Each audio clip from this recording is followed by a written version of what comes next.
পাঞ্জাবি কিনেছি অনেক টাকা, মানে একটা শেরওয়ানি টাইপের কিনেছি অনেক টাকা, 1,84,000 1,84,000 রয়্যাল বলা, এবং টাকা দিতে হয়নি, তারা আমাকে স্পন্সর করেছে।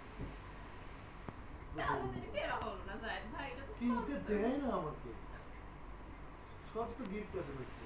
তাও নিজের পয়সা খরচ করে, পয়সা খরচ করতে তো দেয় না তো। এখন এই যে একটাও নিজের পয়সা খরচ না করি গিফট বুদ্ধি ছিল সবচেয়ে এক্সপেন্সিভ গিফট না না, মানে জায়গাদেরকে দিয়েছি এমন কিছু না, পাঞ্জাবি কাউকে গিফট দিয়েছি অনেক ভাইদেরকে, বা কোনো মেয়েদেরকে কিছু দেওয়া হয়নি, এটা বেঁচে গেছে, এখন গার্লফ্রেন্ডের খরচটা বেঁচে গেছে।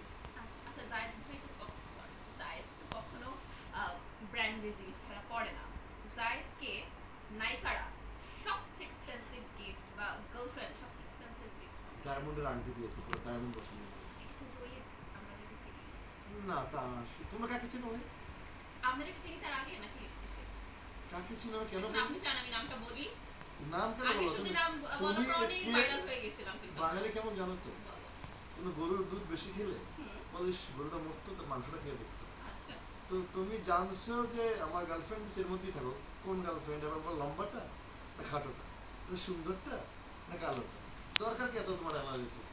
তোমার অ্যানালিসিস হচ্ছে আবার রিসেন্টে চলে যাচ্ছে, কি বলছি না রিসেন্ট না পুরো। আচ্ছা, ডায়মন্ড রিংটা কোথায়?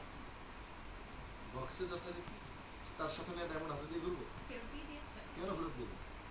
তার স্মৃতি। বউ এসে যদি এই যে বউ শুনে ফেলো, হবু বউ সে যখন এসে বলবে যে এই আংটি কেন ওখানে, কি বলবে? বউ যে অন্য জনের কিছু নিয়ে আসে না তার নিশ্চয়তা